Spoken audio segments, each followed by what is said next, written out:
لي خمسة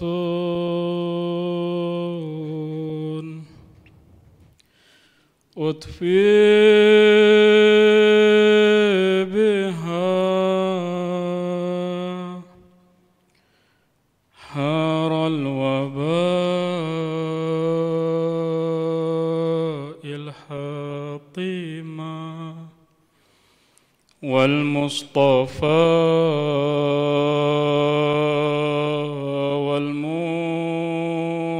والمرتضى وابنهما وفاطمة لي خمسة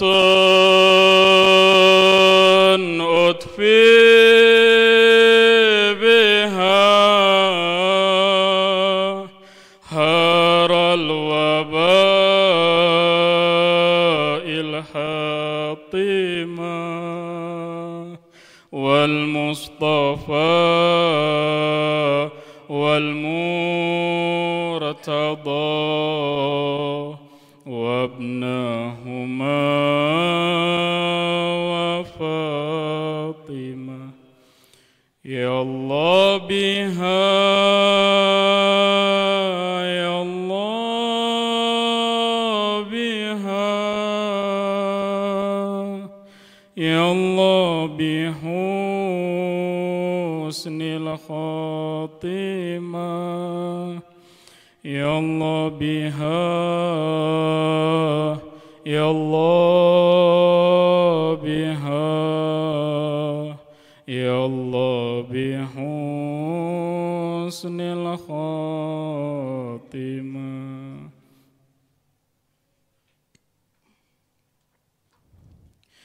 بسم الله الرحمن الرحيم. اللهم صل على محمد وآل محمد. يا أبا عبد الله يا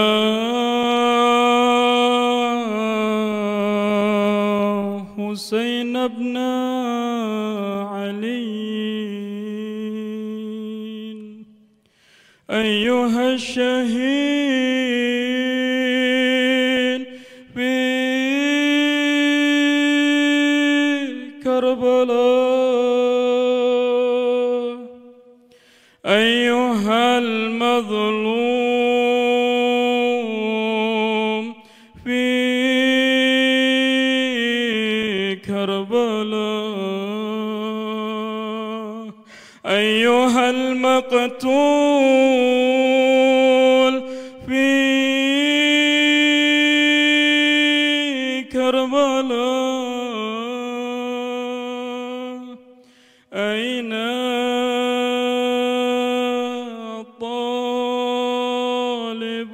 الطالبون بدم المقتول بكربلاء يا ابن رسول الله.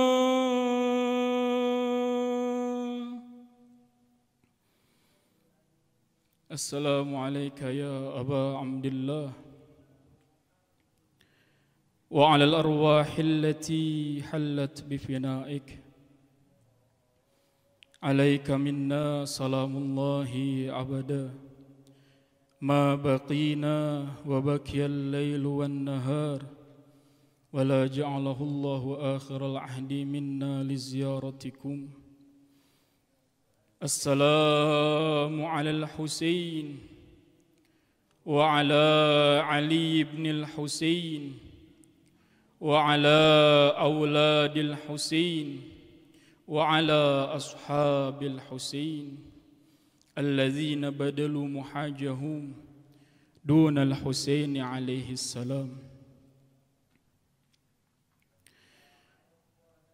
Alhamdulillah, Alhamdulillahi Rabbil Alamin. Wabihi nasta'in ala umuri dunya waddin. Wassalatu wassalamu ala ashrafil anbiya'i wal mursalin Abil Qasim Mustafa Muhammad. Allahumma salli ala Muhammad wa ajil farajahum wa ala alihi at-tayyibin at-tahirin wa ashabihil mayamin wa man tabi'ahum bi ihsanin ila qiyami yaumiddin. Astaghfirullahal azim, la ilaha illa huwal hayyul qayyum wa atubu ilaih. Walhamdulillahi ja'alana minal mutamassikin bi wilayati amiril mu'minin salamullahi alaih. Ayuhal ikhwan wal akhwat, aqulu lakum salamun alaikum warahmatullahi wabarakatuh.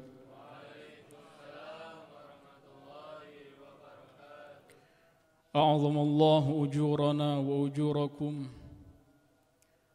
باستشهاد إمامنا الإمام الحسين سلام الله عليه. Al-Faqir mengucapkan bela sungkawa yang sangat mendalam atas musibah imam kita yang tercinta, Imam Agung Al-Husain salamullahi alaih beserta sahabat dan juga keluarganya. Ana tahu bahwa kita duduk bersama-sama di sini, berangkat dari rumah menuju ke sini li ajlil Husain salamullahi alaih, untuk Al-Imamul Husain salamullahi alaih. Kemudian kita bersama-sama mengenang, menangisi, mendengar pengorbanan Al-Imamul Husain salamullahi alaih di padang Karbala. Oleh karena itu, ana izinkan duduk di sini, berbagi, bercerita, mengambil hikmah dari perjalanannya Al-Husain salamullahi alaih. Yang kita tahu bahwa yang berhak dan yang lebih pantas untuk menceritakan, untuk mengambil hikmah dan juga untuk mendengarkan hikmah-hikmah Al-Husain adalah imam kita Al-Mahdi Al-Muntazar ajalallahu ta'ala farajahu syarif. Ayyuhal ikhwan wal akhwat rahimakumullah. Kita tahu bahwa perjalanan Al-Imamul Husain salamullahi alaih adalah perjalanan yang sangat mulia. Oleh karenanya kita sekarang mengingat, mengenang pengorbanan Al-Imamul Husain salamullahi alaih. Ketika tragedi Karbala terjadi, tak hanya manusia yang sangat sedih dan meratap. Ketika Al-Imamul Husain salamullahi alaih syahid di padang Karbala, tidak manusia yang menangisi dan juga tidak manusia yang berduka. Akan tetapi seluruh alam semesta, mulai dari binatang, mulai dari para malaikat serta jin meratapi Al-Imamul Husain salamullahi alaih. Di dalam kitab Nurul Mubin fi Qisasil Anbiya'i wal Mursalin, al-muallif Sayyid Ni'mah Al-Jazairi di dalam kitabnya mengatakan bahwa dalam surah Al-Baqarah, fatalaqqa Adam min rabbihi kalimatin fataba alaih. Ketika Nabiullah Adam diturunkan oleh Allah Subhanahu wa taala ke muka bumi, kemudian Nabi Adam ingin bertobat kepada Allah Subhanahu wa taala.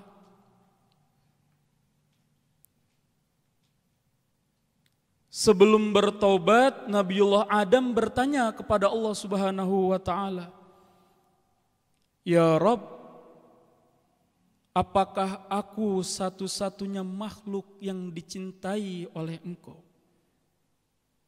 Ya Rabb, apakah hanya aku seorang diri makhluk yang dicintai oleh Engkau?" Sampai pertanyaan itu 3 kali ditanyakan oleh Nabiullah Adam kepada Allah Subhanahu wa taala.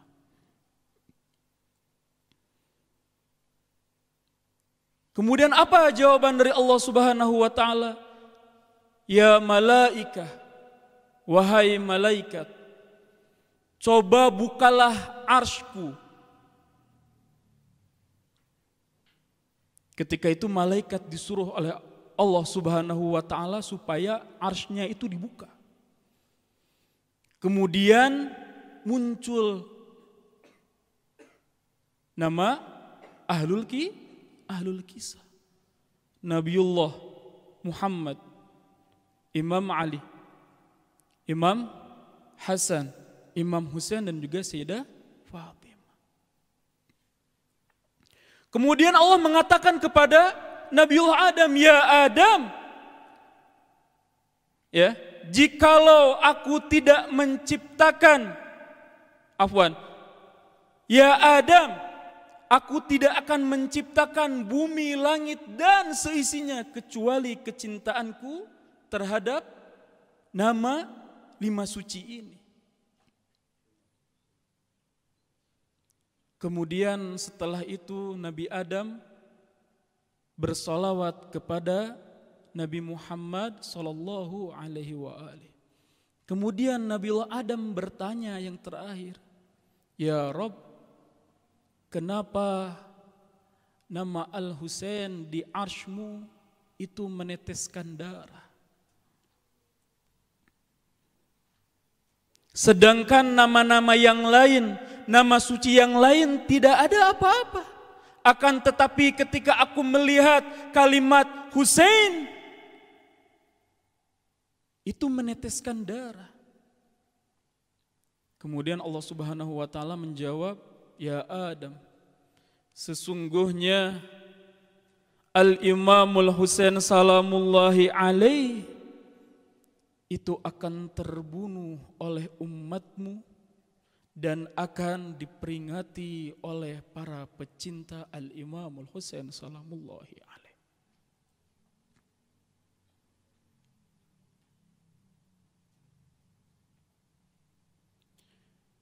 Diriwayatkan juga dalam kitab Kamiluz Ziyarat Al-Muallif Syekh Qummi dikatakan bahwa Al-Imam Shadiq salamullahi alaih qal bakat al-ins wal jin wal tayr wal wahsh ala al-Husain bin Ali hatta zarafat dumu'uha.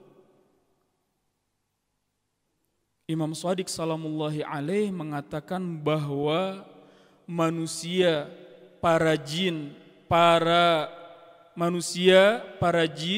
burung-burung dan hewan buas itu meneteskan air mata dan juga meneteskan kesedihan dan mengeluarkan darah dari matanya.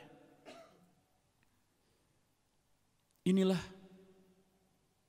dari Al-Imam Shadiq salamullahi alaih bahwa yang bersedih atas musibah Al-Husain salamullahi alaih bukan hanya manusia saja. Hewan yang tidak memiliki akal pun menangis terhadap Al-Imamul Husain salamullahi alaih. Jin yang dimana berbeda dengan kita menangis kepada Al-Imamul Husain salamullahi alaih. Hewan buas pun yang dimana kita tahu, kita takut ketika berhadapan dengan kita, menangis Al-Imamul Husain, menangisi Al-Imamul Husain salamullahi alaih. Kita sebagai manusia insan akil, insan yang berakal, tahu Al-Imamul Husain itu siapa. Tahu Al-Imamul Husain itu adalah cucu Rasulullah Shallallahu Alaihi Wasallam. Maka sepantasnya pembantaian tragedi di padang pasir Karbala kita harus merasakan, betul-betul merasakan sampai ke dalam hati kita. Dan kita tanamkan kecintaan kita di dalam hati kita kepada Al-Imamul Husain salamullahi alaihi. Ya. Itu adalah hadis yang dimana bahwa kita harus benar-benar meratapi, merenungi apa yang terjadi tragedi Karbala. Ayyuhal ikhwan wal akhwat rahimakumullah. Insyaallah malam ini ana akan sedikit berbicara, berbagi mengenai apa yang disebut dengan berkurban dan apa hakikat kurban itu. Kalau kita melihat dari segi bahasa, kurban itu diambil dari kata qarraba yuqarribu, artinya itu mendekatkan. Ya. Dan kita pada intinya hidup di dunia ini hanya satu, kita hanya harus taqarruban ilallahi ta'ala. Kita jangan berharap pada siapapun, karena Imam Ali mengatakan ketika kita berharap selain kepada Allah Subhanahu wa taala, maka apa? Maka kita akan kecewa. Maka satu-satunya berkurban itu hanyalah kepada Allah Subhanahu wa taala. La ghair. Tidak ada yang lain. Lantas sekarang kita sebagai insan yang banyak dosanya, sebagai manusia yang pelupa, sebagai manusia yang kadang-kadang mengerjakan perbuatan buruk, kita tidak bisa langsung mendekatkan diri kepada Allah Subhanahu wa taala tanpa adanya suatu wasilah.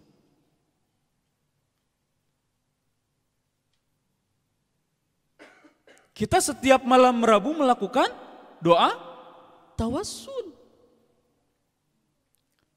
Doa tawassul itu adalah salah satu doa ajaran Ahlul Bait alaihimus salatu wassalam, supaya tahu bahwa kita hidup di dunia ini membutuhkan suatu wasilah untuk mencapai kepada Allah Subhanahu wa taala. Lantas siapa yang pantas menjadi wasilah? Tiada lain dan tiada bukan, yaitu a'immatul athhar.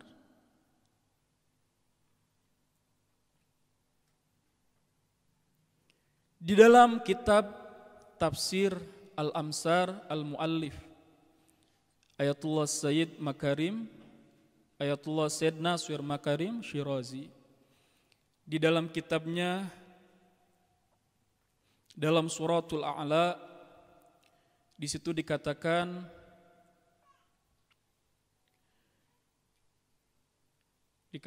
dalam ayat inna hadza lafis suhufil ula suhufi Ibrahim wa Musa.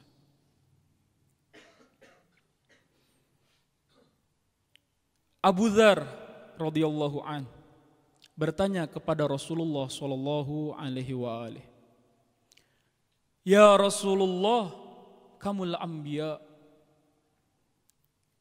Wahai Rasulullah, ada berapa semua para nabi? Rasulullah menjawab 1.240.000.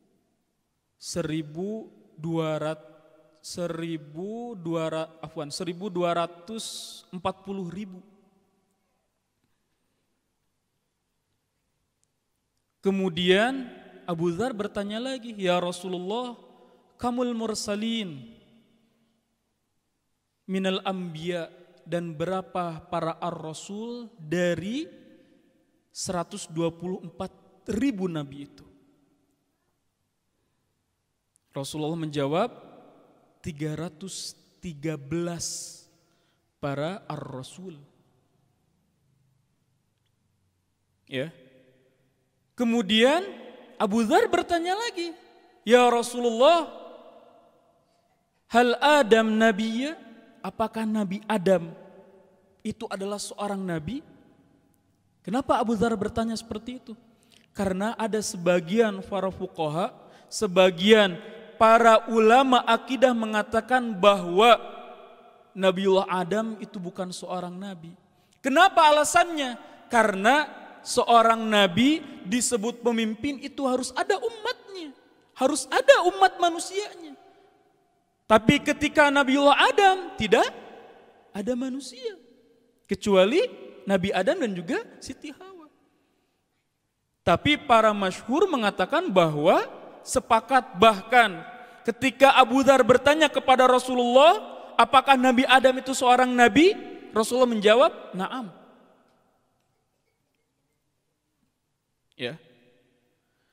Semuanya para anbiya dan juga para ar-rasul itu memiliki shahifah dan juga kutub-kutub Allah Subhanahu wa taala. Kemudian di dalam ayat ini mengatakan bahwa inna hadza lafis suhufil ula. Ya. Di dalam tafsir Al-Amsal mengatakan ada yang disebut dengan suhufil akhirah. Yang disebut dengan suhufil ula itu adalah mushaf yang diberikan oleh Allah Subhanahu wa taala dari Adam mulai sampai terakhir sebelum Nabiullah Isa. Dan yang disebut dengan suhufil akhirah yaitu kitab Injil wal Quran.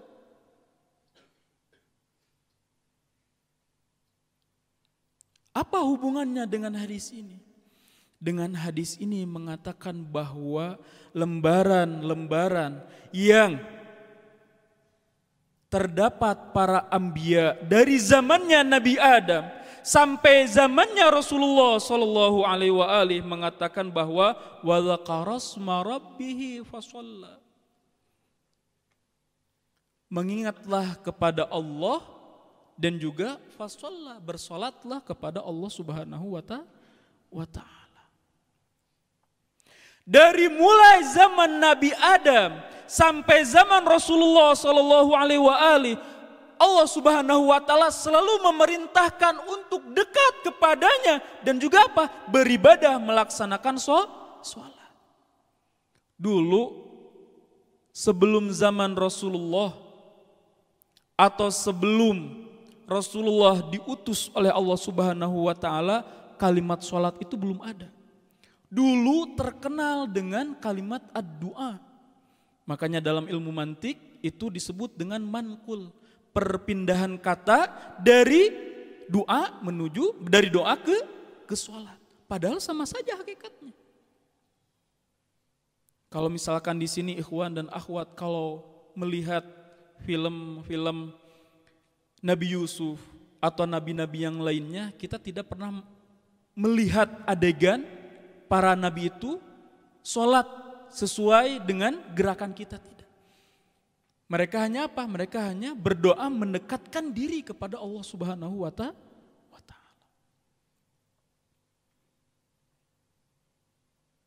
Ini adalah Al-Quran.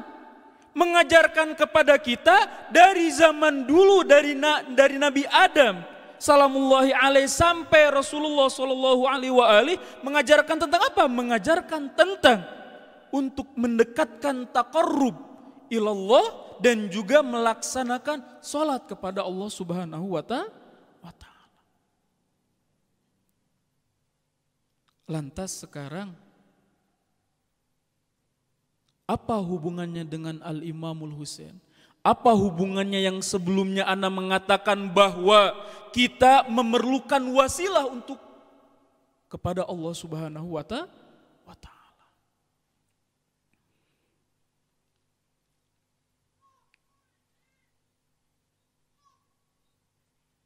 Ketika Al-Imamul Husain salamullahi alaih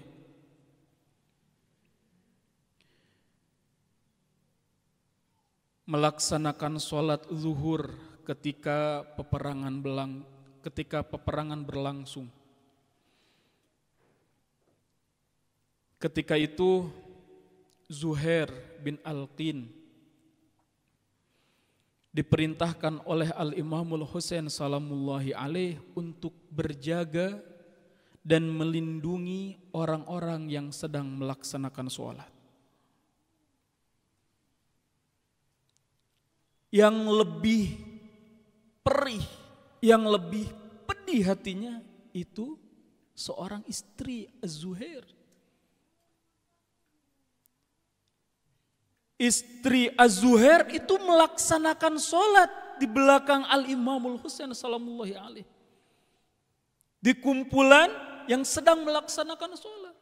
Istrinya melihat langsung dekat dengan siapa? Dengan suaminya Az-Zuhair.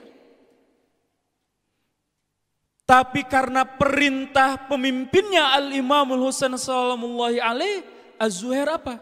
Az-Zuhair harus menjadikan dirinya sebagai tamim. Supaya apa? Supaya sholat bisa terlaksana. Ini sangat genting. Keadaan berbeda. Akan tetapi Al-Imamul Husain salamullahi alaih itu sedang melaksanakan perintah dari Allah Subhanahu wa Ta'ala taqarruban ilallah dan juga melaksanakan sholat.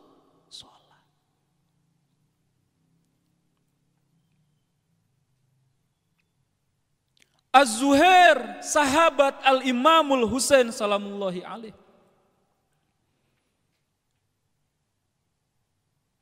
tahu bahwa ketika melaksanakan perintah Al-Imamul Husain itu sama dengan melaksanakan perintah Allah Subhanahu wa Ta'ala.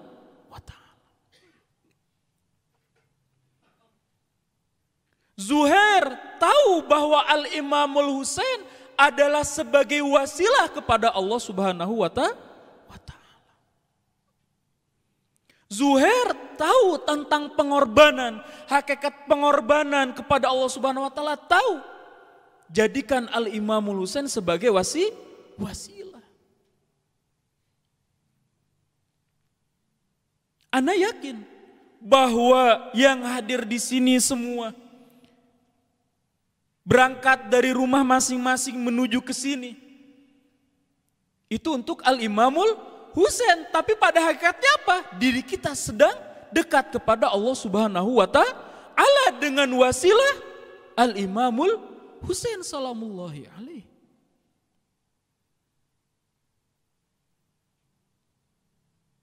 Ya. Dan insya Allah pada malam ini kita akan mendengarkan pengorbanan yang telah dilalui oleh saudaranya Al-Imamul Husain Al-Abbas bin Ali. Al-Abbas tidak pernah melihat Al-Imamul Husain sebagai kakaknya.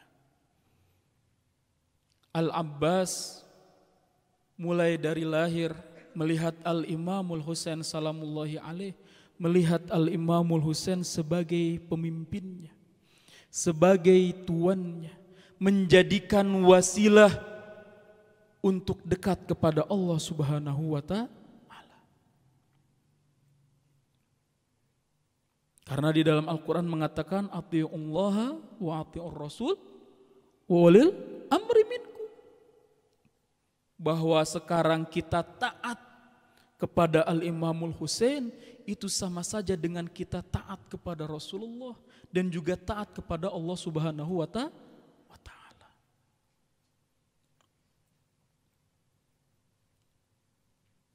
Kita simpulkan sekarang bahwa yang disebut dengan berkorban yaitu mendekatkan diri kepada Allah Subhanahu wa Ta'ala. Hakikatnya berkorban, dan untuk siapa kita berkorban? Kita berkorban mendekatkan diri kepada Allah Subhanahu wa Ta'ala dengan wasilah a'immatul athhar. Karena ketika tidak ada a'immatul athhar, Rasulullah dan juga para keluarganya, kita tidak bisa mengenal kepada pencipta kita Sang Khalik Allah Subhanahu wa Ta'ala. Mari kita sama-sama belajar. Mari kita sama-sama mengabdi untuk Islam. Mari kita sama-sama jadikan pengorbanan kita, jadikan tenaga, pikiran, harta kita untuk mendekatkan diri kepada Allah Subhanahu wa Ta'ala. Bismillahirrahmanirrahim. Innallaha wa malaikatahu yusalluna 'alan nabi ya ayyuhalladzina amanu sallu 'alaihi wa sallimu taslima.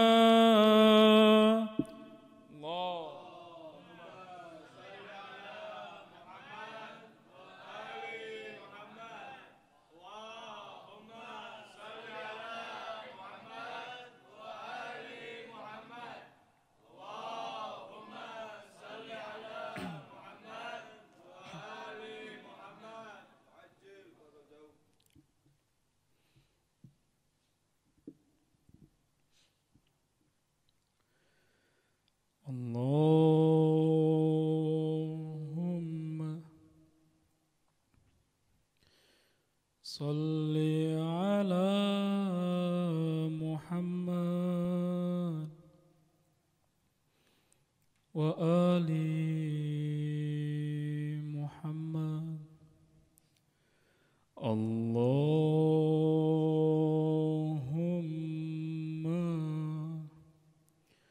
salli ala Muhammad wa ali Muhammad. Allahumma salli ala Muhammad wa ali Muhammad. Ayuhal ikhwan wal akhwat rahimakumullah. Mari sama-sama kita mengenang pengorbanan Al-Imamul Husain dan juga Abul Fadl Abbas. Sebelum menceritakan pengorbanan Al-Abbas, mari kita dengar bersama-sama percakapan Al-Imamul Husain dan juga saudaranya, kakak tercintanya Al-Imamul Hasan salamullahi alaihi. Suatu ketika Al-Imamul Husain mengunjungi kakaknya yang terbaring lemah karena racun. Melihat ajal sang kakak yang sudah dekat, Al-Imamul Husain menangis. Imam Hasan menguatkan Al-Imamul Husain seraya bertanya, "Adikku Husain, ketika kakek kita meninggal, siapa yang memangku kepalanya? Ayah kita Ali bin Abi Thalib. Ketika ibunda kita meninggal, siapa yang memangku kepalanya? Ayah kita Ali bin Abi Thalib. Ketika ayah meninggal, siapa yang memangku kepalanya? Engkau wahai abangku. Al-Imamul Hasan lantas menangis, air mata membasahi pipi hingga janggutnya. Ia lantas berkata kepada adik tersayangnya, "Janganlah engkau menangis sekarang, adikku Husain.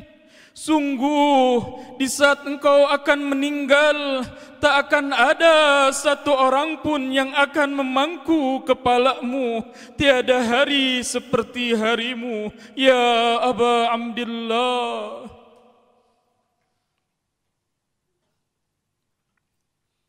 Pengorbanan Abul Fadl Abbas. Saat putra-putra kesatria Ali bin Abi Thalib tidak tersisa lagi kecuali Al-Imamul Husain dan Abul Fadl Abbas, tibalah giliran Abul Fadl Abbas. Al-Abbas, sang pemegang panji Karbala ini, datang menghampiri kakaknya Al-Husain dan berkata, "Terbunuhnya para sahabat dan kerabatku telah membuatku tak kuasa lagi menahan rasa sabar. Maka izinkan aku untuk membalas darah mereka." Al-Abbas adalah pria yang berperawakan tinggi, tegap dan kekar. Dadanya bidang dan wajahnya putih berseri. Sedemikian elok dan rupawannya fisik Abbas, sehingga adik Al-Imamul Husain dari lain ibu ini tenar dengan julukan Purnama Bani Hashim. Keberanian, kehebatan dan kekuatannya saat itu tak tertandingi oleh siapapun, hingga Imam Ali Zainal Abidin As-Sajjad berkata, "Sesungguhnya Al-Abbas di sisi Allah memiliki kedudukan sedemikian tinggi sehingga seluruh para syuhada cemburu menyaksikannya pada hari kiamat." Suhu panas yang sangat tinggi menambah rasa dahaga adik-adik Zainab dan kemenakannya. Meskipun sungai Efrat mengalir dengan derasnya, namun pasukan Umar bin Sa'ad laknatullahi alaih melarang keluarga Rasulullah meminum darinya. "Adikku Abbas, galilah tanah untuk mencari air," perintah Al-Husain kepada Al-Abbas. Dengan segera Al-Abbas melaksanakan perintah tersebut. Beberapa tempat terus digali, namun tak satu pun yang memberikan sedikit harapan. Al-Husain tak mampu menutupi rasa sedihnya tatkala melihat kerumunan wanita yang mulai meronta-ronta karena rasa lapar dan dahaga yang mencekik. "Al-Abbas, pergilah ke sungai Efrat dan berilah adik-adikmu itu sedikit air untuk diminum," ucap Al-Imamul Husain. Tanpa mengulur waktu lagi, saudara seayah Al-Husain itu memacu kudanya menuju sungai Efrat. Dan saat mendekati sungai tersebut, Al-Abbas dicegat oleh segerombolan pasukan Umar bin Sa'ad, dan secara tiba-tiba mereka menyerbu Al-Abbas. Pemandangan seperti itu tak membuatnya gentar. Begitu beberapa anak panah melesat, Abbas segera berkelit dan bergerak tangkas menyerang musuh. Sekali terjang, pedang Al-Abbas berhasil membabat nyawa sejumlah pasukan. Kemanapun kuda Al-Abbas bergerak, gerombolan musuh bubar dan porak-poranda. Akibatnya, penjagaan sungai Efrat yang berlapis-lapis akhirnya jebol diterjang Al-Abbas. Al-Abbas menyongsong serbuan itu dengan pedangnya, dan pertempuran seru pun meletus. Ia berhasil mengurangi jumlah mereka dan mendekati tepi sungai Efrat. Abbas meningkatkan perlawanannya dan mengusir gerombolan makhluk-makhluk itu untuk sesaat. Sambil menahan letih dan rasa haus yang mencekik, Al-Abbas turun ke sungai dengan kudanya. Mula-mula dia berusaha cepat mengisi girbahnya dengan air. Setelah itu dia meraih air dengan telapak tangannya untuk diminumnya. Namun belum sempat air itu menyentuh bibirnya, Al-Abbas teringat kepada Al-Imamul Husain dan kerabatnya yang sedang kehausan menantikan kedatangannya. Air di telapak tangannya langsung dia tumpahkan kembali sambil berucap, "Wallahi, aku tidak akan meneguk air sementara junjunganku Al-Husain sedang kehausan." Al-Abbas mengurungkan niatnya untuk meminum dan buru-buru mengibaskan kuda kedua tangannya dan bergegas naik ke kudanya kembali. Ketika hendak kembali, sebuah brigade pasukan telah siap menghadangnya dan Al-Abbas mengikat girbahnya lebih kencang. Beliau pun segera mencabut pedangnya ke atas sambil bersyair lantang, "Aku datang menabur pasir memburu mati. Apa arti mati bagi seorang putra Ali? Kemarilah, kan ku guyur kalian dengan darah, ku tebas kalian dengan sebilah pedang." Al-Abbas menepis setiap panah yang diarahkan ke tubuhnya. Satu demi satu tentara bayaran Ibnu Ziyad terpelanting mengumpat perih luka. Tanpa disadari, dari arah belakang sesosok binatang bernama Abras bin Shiban mengayunkan pedangnya ke tangan kanan Al-Abbas. Tangan kanan itu pun terpental meninggalkan tubuh Al-Abbas. Darah segar memancar dari tubuhnya. Ia mengerang kesakitan. Pria berwajah tampan ini kini kehilangan kegesitannya. Tanpa rasa gentar sedikit pun, Al-Abbas mengadakan perlawanan dengan tangan kirinya sambil bersyair membuktikan kebulatannya untuk membela Al-Imamul Husain. "Wallahi, meski mereka mengambil tanganku, meski mereka ambil tangan kananku, akan kubela Al-Husain dengan tangan kiriku. Apalah arti sepotong tangan untuk agama kakekku? Kan kuhadiahkan nyawa dan semangat keberanianku." Al-Abbas terus bertempur di tengah derasnya anak panah. Tak satu pun tarian pedang Abbas yang sia-sia. Kuda-kuda berlarian melemparkan setiap penunggangnya.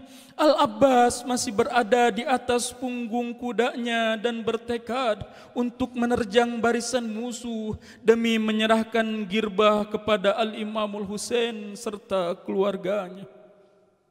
Umar bin Sa'ad berteriak kepada pasukannya, "Hai keparat kalian, hentikan geraknya dengan panah-panah dan tombak kalian." Al-Abbas berusaha menepis hujan panah dengan pedangnya. Namun tanpa diduga dari arah belakang, Abdullah bin Yazid Asy-Syaibani la'natullahi alaih mengayunkan pedangnya secepat kilat dan menceraikan tangan kiri Al-Abbas dari tubuhnya. Al-Abbas nyaris kehilangan keseimbangan tubuhnya. Pedangnya terpelanting dan jubah putihnya kini berubah menjadi merah. Dengan sisa kekuatannya, Al-Abbas berusaha menerobos kepung lawan. Bangkai-bangkai yang berserakan telah mengganggu gerak kudanya. Dalam suasana panik itulah, seketika benda tumpul membentur wajah Al-Abbas. Saat itu pula, kepalanya merekah dan menyemburkan darah. Ia terhuyung dan kemudian terjatuh di antara kaki-kaki kuda. Kalung girbah yang dikenakannya kini telah terputus. Dan hasrat putra Ali itu kandas di tengah belantara kemunafikan yang ganas. Abbas mengerang dalam keputusasaan. Ia mencengkram pasir panas sambil menahan sakit yang menyiksa. Ia merasa hidupnya surut dengan cepat. Namun harapannya untuk melihat tuannya belum terwujud. Dengan satu usaha terakhir, dengan segenap tenaga yang tersisa padanya, ia berteriak, "Ya Aba Abdillah, wahai tuanku, wahai Husain, datanglah padaku sebelum ajal menjemputku."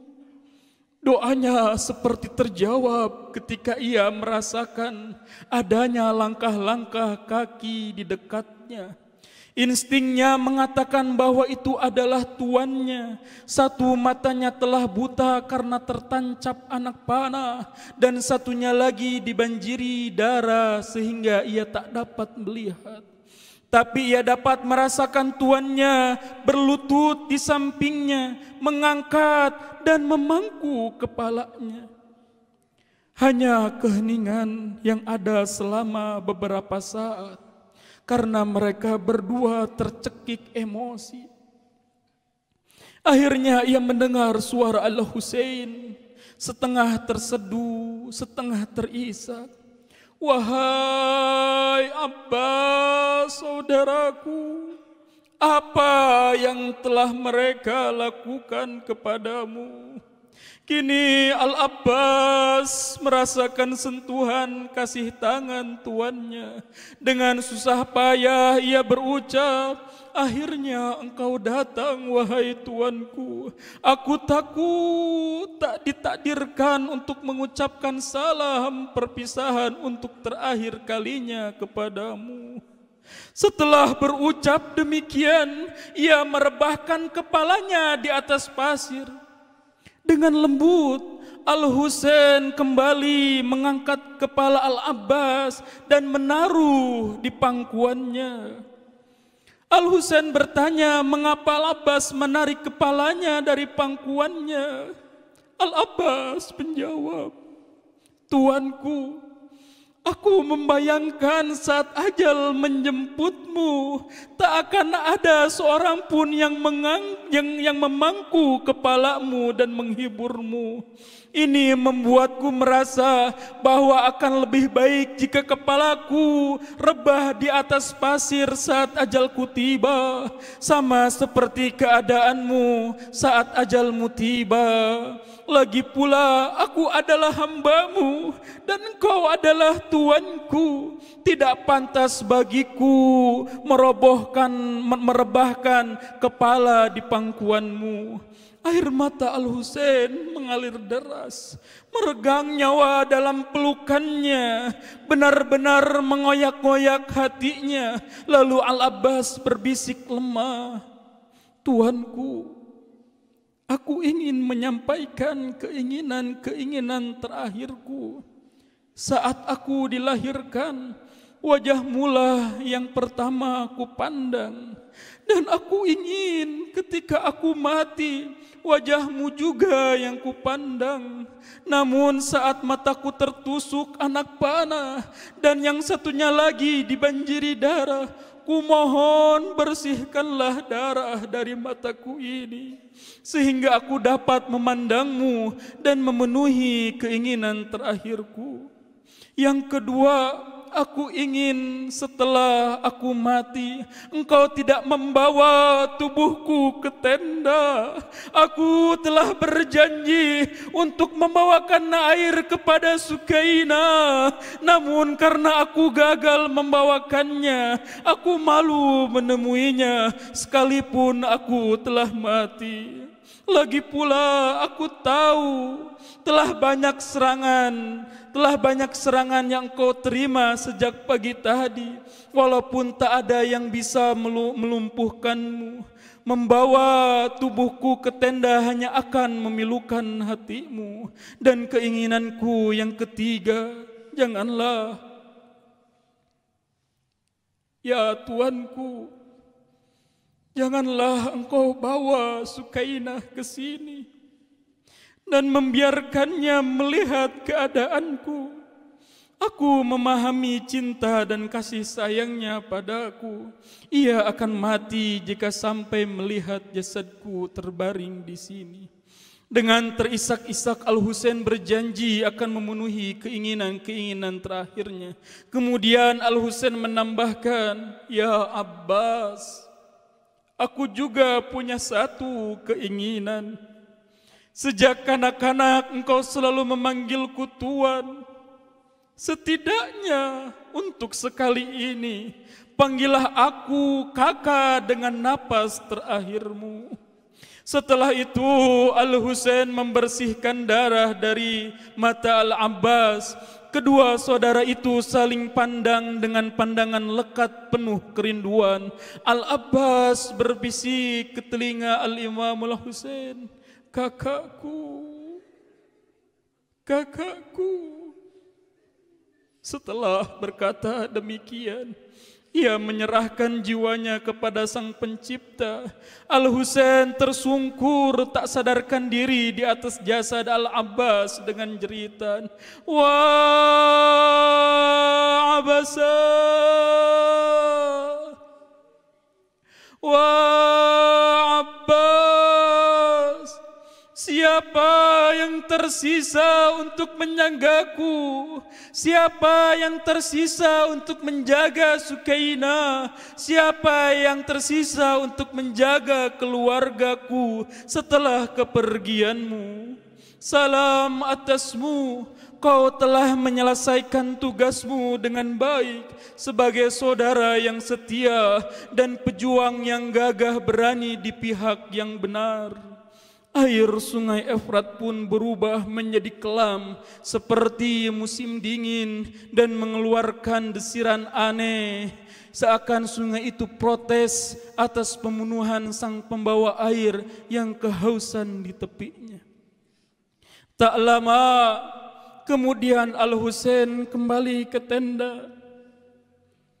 Melihat Al-Imamul Husain menangis terseduh-seduh, Sukainah datang dan bertanya tentang pamannya Al-Abbas. Imam Husain menjawab, dia telah gugur. Dia telah tiada. Mendengar itu Sukainah menjerit, "Wah Abbas, wah Abbas." Sukainah tersungkur, merasakan sakit yang pilu atas kepergian seorang pendekar Al-Abbas. Sayyidah Zainab seakan tak percaya akan kematian Al-Abbas.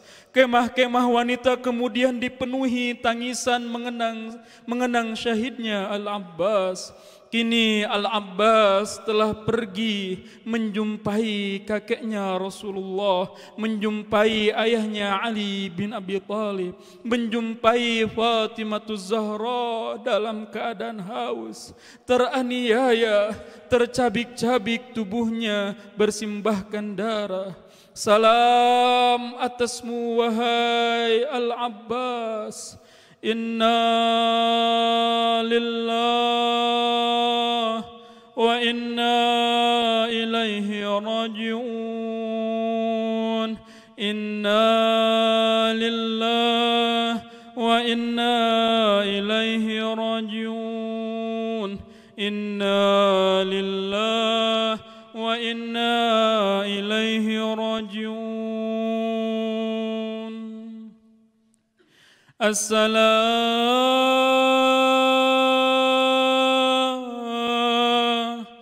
alayka ya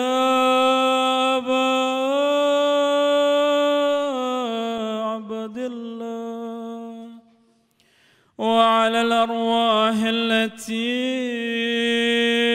حلت بفنائك. عليك منا سلام الله أبدا ما بقينا وبكي الليل والنهار، ولا جعله الله آخر العهد منا لزيارتكم.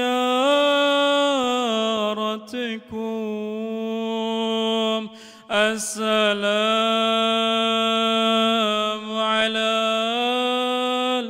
الحسين وعلى علي بن الحسين وعلى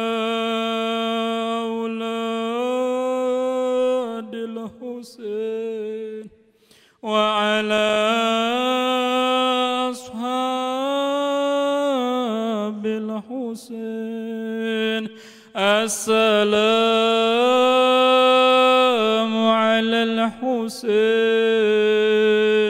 وعلى علي بن الحسين وعلى أولاد الحسين وعلى أصحاب الحسين. السلام على الحسين وعلى علي بن الحسين وعلى أولاد الحسين وعلى أصحاب الحسين الذين بذلوا مهجهم دون الحسين عليه السلام. آخر الكلام والعفو منكم والسلام عليكم ورحمة الله وبركاته.